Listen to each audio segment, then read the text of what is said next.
حیو یا قیوم یا حیو یا قیوم یا حیو یا قیوم یا حیو یا قیوم یا حیو یا قیوم یا حیو یا قیوم یا حیو یا قیوم.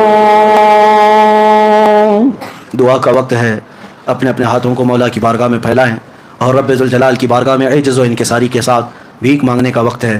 آؤ میرے عزیزو، سب سے پہلے اللہ تعالیٰ کی بارگاہ میں حاضری سے پہلے میں تمہیں بارگاہ مصطفیٰ میں لے چلتا ہوں، اس لیے کہ دعائیں ان کے دربار سے ہو کر جائیں تو مولا جلدی قبول فرماتا ہے. آؤ غلاموں، اپنی آنکھیں بند کر کے ہم مدینہ طیبہ کی طرف کا سفر کرتے ہیں. وہ معراج کے دولہا جو دم زدن میں سارے آسمانوں کا سفر طے کر کے آئے ہیں، وہ اپنی امت کو اتنی عطا ضرور دیں گے کہ جب امت چاہے تو تصور میں میرے مصطفیٰ کے مدینے حاضر ہو جائے. آؤ غلاموں، دیکھو تم اپنی بند آنکھوں سے میرے مصطفیٰ کا وہ حسین مدینہ نظر آ رہا ہے. یہ میرے آقا کی مسجد نبوی ہے، اس کے چمکتے ہوئے مینارے، اس کا یہ ہرا گنبد جو ہزاروں نہیں کروڑوں دلوں کی دھڑکن ہے. آؤ مدینہ طیبہ میں لاکھوں غلاموں کی بھیڑ ہے، سب باب السلام سے داخل ہو رہے ہیں. آؤ ہم بھی اسی قطار میں داخل ہوتے ہیں، ادب سے قدم رکھتے ہوئے. آؤ، یہ دربار مصطفیٰ ہے. آؤ، یہاں حال یہ ہے ادب گاہ است زیر آسماں زرش نازک تر نفس گم کردہ می آیت جنید و بایزید اینجا. آؤ غلاموں، بڑھتے ہوئے آؤ. وہ دیکھو میرے مصطفیٰ کی جالیاں نظر آ رہی ہیں. نبی رحمت، شفیع امت، ہم غلاموں کے آقا، ہم غریبوں کے داتا، وہ انہی جالیوں کے اندر آرام فرما ہے. آؤ بڑھتے ہوئے یہ دیکھو، یہ مواجہ اقدس جو بڑا سوراخ نظر آ رہا ہے، یہاں آ کر کھڑے ہو جاؤ اور چہرہ سامنے کرو. تمہارے نبی کا چہرہ تمہارے سامنے ہے. آؤ، سر اٹھانے کی ہمت تو نہیں، لیکن اس آس سے ہم آئے ہیں، لگاتے ہیں اس کو بھی سینے سے. آقا جو ہوتا نہیں منہ لگانے کے قابل، نبی رحمت صلی اللہ علیہ وسلم کے دربار میں پہلے سلام پیش کرتے ہیں. الصلاۃ والسلام علیک یا رسول اللہ، الصلاۃ والسلام علیک یا نبی اللہ وعلی آلک واصحابک یا شفیعنا یوم الجزا. آؤ مولا کریم کی بارگاہ میں آپ دعا کے لیے ہاتھ اٹھاتے ہیں اس رسول کے وسیلے سے. اے اللہ، اے ارحم الراحمین، یا قدیر و جبار خدا، اے پالن ہار حقیقی، تیرے حکم کے مطابق، تیرے قرآن کے حکم کے مطابق تو نے فرمایا جب مومنین گناہوں سے اپنے آپ کو آلودہ کر لیں تو اے محبوب آپ کے دربار میں آ جائیں. اگر آپ ان کے لیے سفارش کر دیں تو مولا ان کی توبہ قبول کرے گا. اے اللہ، ہم تیرے حکم کے مطابق تصور میں تیرے رسول کے دربار میں حاضر ہیں. اے اللہ، آج معراج کی شب ہے، تو نے اپنے حبیب کو جو نعمتیں عطا کی ہے، جو اعزاز و اکرامات عطا کیے ہیں، ان لمحات کی عزت کی قسم اے مولا ہم سب کے خالی ہاتھوں کو بھر دے. اے کریم خدا، ہمارے گناہوں کو معاف فرما دے. ہے پروردگار، آج توبہ کرنے کے لیے تیرے دربار میں آئے ہیں. جتنے بچے، بوڑھے، جوان، مرد و خواتین جو محفل میں حاضر ہیں یا دور دراز سے حاضر ہیں، مولا ہماری حاضری قبول فرما. اے اللہ، ہم تیرے حبیب کے چاہنے والے ہیں. اے کریم خدا، ہم گنہگار ہیں لیکن تیرے نبی کے غدار نہیں ہیں. خار ہیں، بدکار ہیں، ڈوبے ہوئے ذلت میں ہیں، کچھ بھی ہیں لیکن تیرے محبوب کی امت میں ہے. اے رب ذوالجلال، اے کریم خدا، ہمارے گناہوں کو معاف فرما. بخش دے، بے سبب تیرا نام رحمان ہے. بخش دے، بے سبب تیرا نام ستار ہے. بخش دے، بے سبب تیرا نام غفار ہے. اے پروردگار، سر کے بالوں سے لے کر پیر کے ناخنوں تک ہم گناہوں میں ڈوبے ہوئے ہیں. اے اللہ، ہماری آنکھیں گناہ کر چکی ہیں، ہماری زبان گناہ کر چکی. اے اللہ، ہمارا دل وسوسوں سے بھرا ہے، ہم رات کے اندھیریوں میں گناہ کر چکے، ہم مجمع میں گناہ کر چکے. اے اللہ، تیرے دربار میں اپنے جرموں کا اقرار کرتے ہیں، صرف اس آس سے کرتے ہیں کہ تو کسی کو بھگاتا نہیں مولا. اے اللہ، ہمارے گناہوں کا اقرار کسی عدالت میں کیا جائے تو ہمیں پھانسی کی سزا دے دی جائے، ہمیں جیلوں میں بند کر دیا جائے، ہمیں کوڑے مار دیے جائیں، مگر مولا تو اپنے بندوں سے 70 ماؤں سے زیادہ محبت کرتا ہے. اے کریم خدا، تیرے دربار میں نہ آئیں تو ہم کہاں جائیں. اے پروردگار، تو نے تو فرمایا جب میرا بندہ مجھے مصیبت میں پکارتا ہے میں اس کی پکار کو سنتا ہوں. اے اللہ، ہم سے زیادہ مصیبت میں کون ہے؟ تجھ سے زیادہ رحم کرنے والا کون ہے؟ اے کریم خدا، تیرے حبیب کی امت آج قسم پرسی میں ہے. اے اللہ، جگہ جگہ تے تیرے حبیب کی امت کے بچوں کی چیخیں نکل رہی ہیں. اے کریم خدا، یہ زلزلے، یہ طوفان، یہ آندھیاں اے اللہ پوری امت کو ہلا کر رکھ چکے ہیں. اے قدیر و جبار خدا، تو رحم کی بارشیں فرما. اے کریم خدا، ترکی ہل گیا ہے، ملک شام ہل گیا ہے، تیرے حبیب کے چاہنے والے ہزاروں کی تعداد میں زمین کے نیچے دب گئے ہیں. اے اللہ، ہمیں پتہ یہ تیرا قہر ہے. اے اللہ، ہمیں معلوم ہے یہ تیرا غضب ہے. اے کریم خدا، تجھے تیرے حبیب کی معراج کی قسم. اے اللہ، تجھے تیرے حبیب کی محبت کی قسم. اے کریم خدا، تجھے تیرے حبیب کی الفتوں کی قسم. اے اللہ، تجھے تیری عزت کی قسم، آج امت مرحومہ پر رحم کی بارش فرما. اے اللہ، اے کریم خدا، یہ ہمارے گناہوں کی وجہ سے ہے. اے اللہ، جو عذابات آتے ہیں یہ ہمارے گناہوں کی وجہ سے ہے، ہمیں پتہ ہے مولا، لیکن گناہ جوان کر رہے ہیں، زلزلوں میں بچے مر رہے ہیں. اے کریم خدا، ان بچوں کا قصور نہیں، ہمارے گناہوں کی وجہ سے. اے اللہ، بڑی بڑی دیواروں کے نیچے سے بچوں کی سسکیاں آتی ہیں. اے کریم خدا، ارحم الراحمین، آج معراج کی شب مولا، مدد کے لیے ہم نہ شام جا سکے، نہ یمن جا سکے، مولا یہاں سے تجھے پکارتے ہیں مولا. اے کریم خدا, یمن و شام و عراق کے جو بچے ایک روٹی کے لیے ترس رہے, اے اللہ جو گھاس کھانے پر مجبور ہے, اے کریم خدا, ہے تو تیرے حبیب کی امت, ہے تو تیرے حبیب کی امت, بخش دے مولا, ہم سب کو معاف کر دے مولا, ہم سب کو معاف کر دے مولا. تیرے رسول پاک نے فرمایا جب مولا ناراض ہوتا ہے تو ظالموں کو حاکم بنا دیتا ہے, ظالموں کی حکومت مسلط کرتا ہے.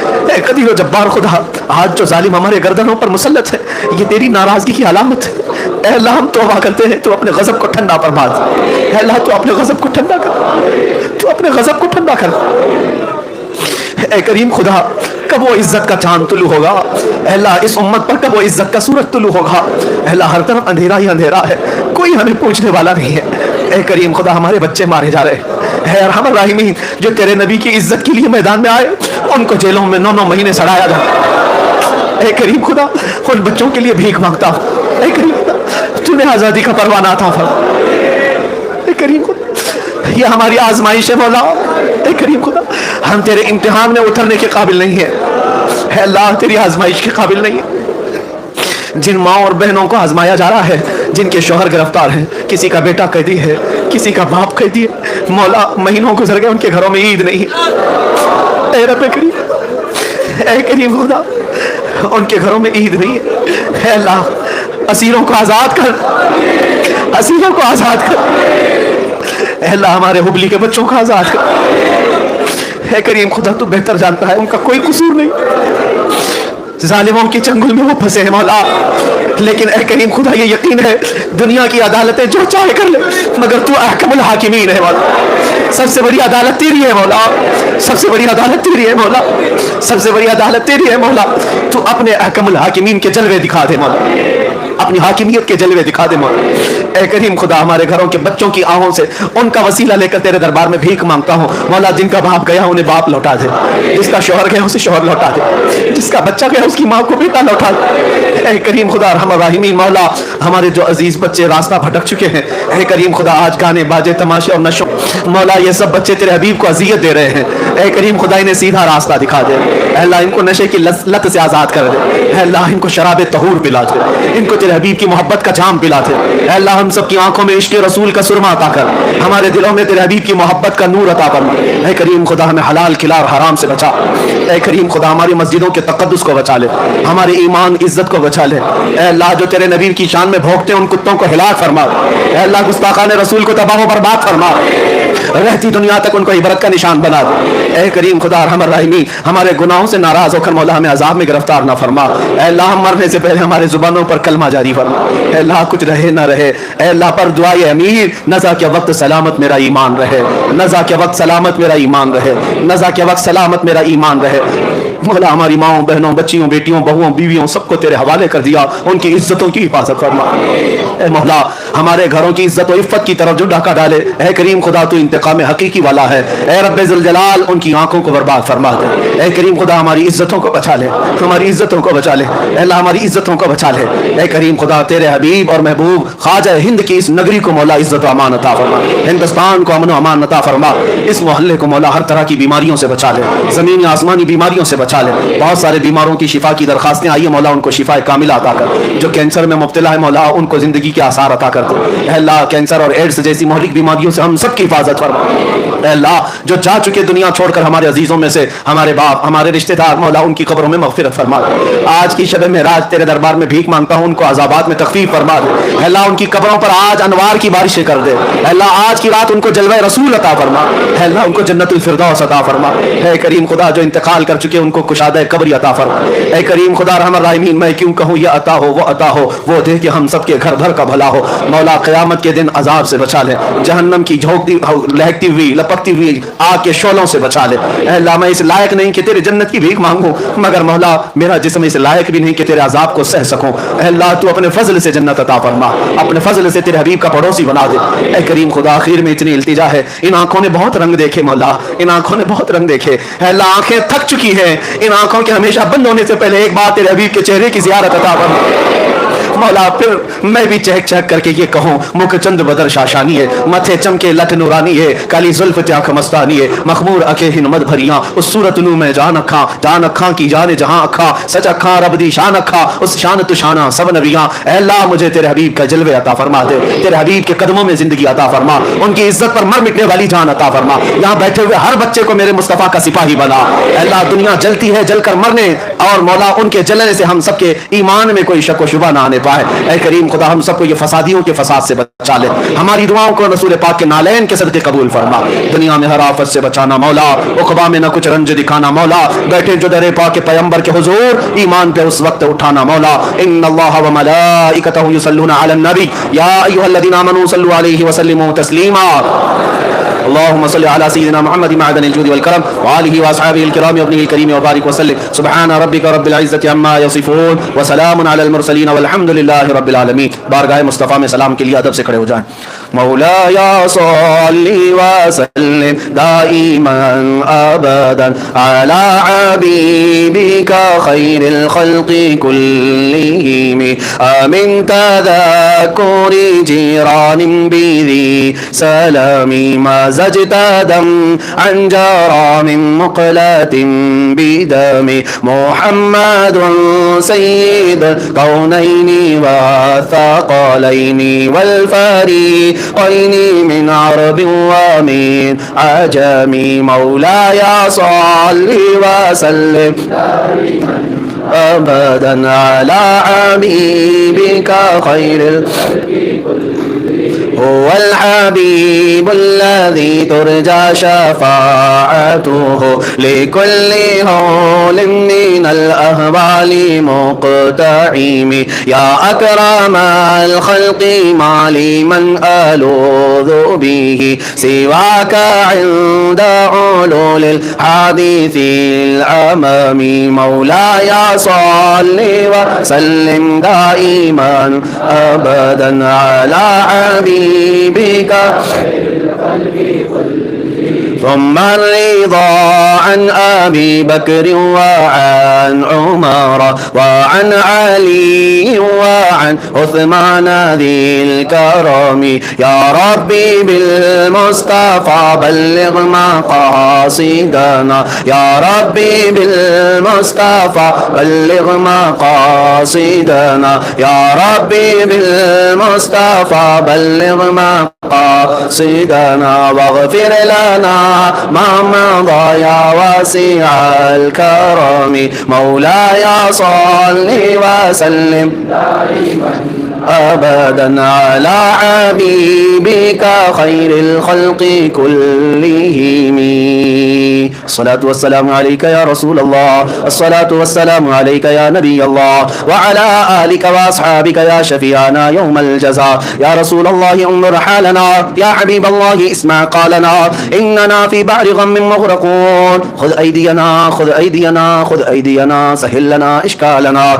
إن الله وملائكته يصلون على النبي يا أيها الذين آمنوا صلوا عليه وسلموا تسليما اللهم صل على سيدنا ومولانا محمد معدن الجود والكرم وآله وأصحابه الكرام وابنه الكريم وبارك وسلم دعواهم فيها سبحانك اللهم وتحيتهم فيها سلام وآخر دعواهم أن الحمد لله رب العالمين جب دمیں واپسی ہو یا اللہ جب دمیں واپسی ہو یا اللہ جب دمیں واپسی ہو یا اللہ لب پہ جاری ہو بس لا الہ الا اللہ محمد رسول اللہ لبیک یا رسول اللہ لبیک یا رسول اللہ لبیک یا رسول اللہ جو بیعت ہونے والے تھے بیعت کرنے والے بیعت کر لے بیٹھ جائے پڑھیں اعوذ باللہ من الشیطان الرجیم بسم اللہ الرحمن الرحیم لا الہ الا اللہ محمد رسول اللہ صلی اللہ علیہ وسلم رضیت باللہ ربا وبمحمد صلی اللہ علیہ وسلم